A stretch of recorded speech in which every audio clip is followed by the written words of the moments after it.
तो hello anime fans, मैं हूं आपका ओटाकू दोस्त। तो आपका स्वागत है फिर से हमारे एक नए एनिमेशन रिव्यू के अंदर। तो आज जो हम एनिमे के बारे में रिव्यू करने वाले हैं, तो अभी ब्रॉडकास्ट नहीं हुआ है लेकिन उसकी वेबटून रिलीज़ हो चुकी है। तो आज हम बेसिकली बात करने वाले हैं for the sake of Sita के बारे में।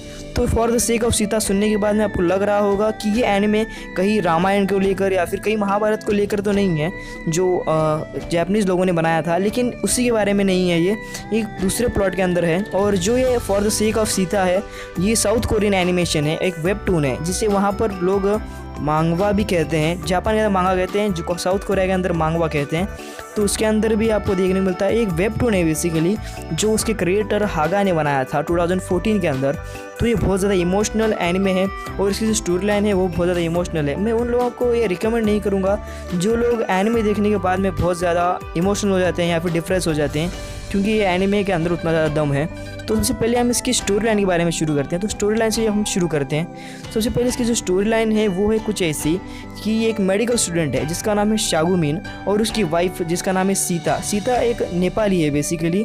तो जब उनका जो मैरिज होने के बाद में शागुमिन जो है, जो एक मेडिकल स्टूडेंट है, वो एक सर्जन बन चुका होता है, एक नया सर्जन बन चुका होता है और उसे एक अर्जेंट सर्जरी करनी होती है। लेकिन वो आने से मना कर देता है क्योंकि उसे डर लग रहा होता है, क्योंकि जो उसकी वाइफ होती है वो बहुत ज़्यादा बीमार होती है, उसकी सिचुएशन भी बहुत ज़्यादा सीरियस चल रही होती है।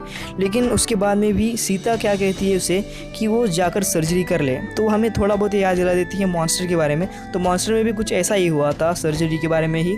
तो सर्जरी तो सक्सेसफुल हो जाती है, लेकिन हॉस्पिटल के कोने से एक खबर आती है कि दूसरे वार्ड के अंदर कोई सीता से दिखने वाले ही महिला की डेथ हो चुकी है। सबसे पहले तो शागुमिन को लगता है कि वो सीता नहीं हो सकती, लेकिन जब वो बाद में जाकर देखता है तो ये कंफर्म हो जाता है कि वो सीता ही थी और सीता की ही डेथ हो गई। तो इसके बाद में शागुमिन बहुत ज़्यादा डिप्रेस हो जाता है और डिप्रेशन में चला जाता है, क्योंकि उसे लोग ताने मारते हैं क्योंकि वो खुद एक डॉक्टर होकर अपनी वाइफ की जान नहीं बचा पाया। तो वो बहुत ज़्यादा डिप्रेस्ड हो जाता है और वो अपनी कंट्री छोड़कर चला जाता है नेपाल को। तो नेपाल में जाकर वो उस मंदिर में जाता है जहाँ पर सबसे पहले मिला होता है सीता से।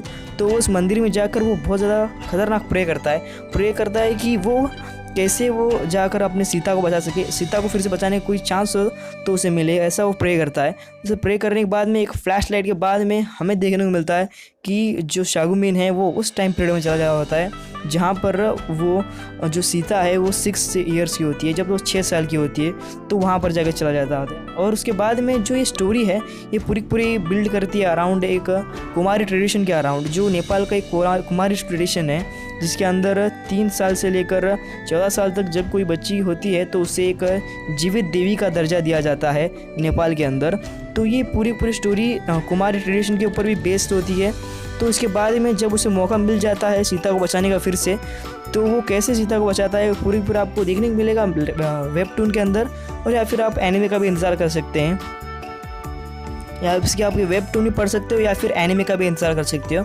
तो अकॉर्डिंग टू सेक स्टूडियोज़ जिन्होंने उसका एक एनिमे प्रीव्यू भी बनाया था, तो उनके अकॉर्डिंग ये विंटर 2020 के पहले ही आ जाएगी। लेकिन अभी तो नहीं आ सकती क्योंकि कोरोना वायरस की वजह से सारे जो एनिमे इंडस्ट्री भी है वो ठप पड़ चुकी है और सारी की जितनी बड़ी इंडस्ट्रीज़ हैं वो भी ठप पड़ चुकी हैं। लेकिन कभी तो आएगी और 2021 में आने का इसका बहुत ज़्यादा चांस है। विंटर 2020 में तो नहीं आ सकती। और जो ये एनिमे है ये कंफर्म्ड है कि ये आने वाला है और इसका एनिमेशन प्रोडक्शन के अंदर भी है।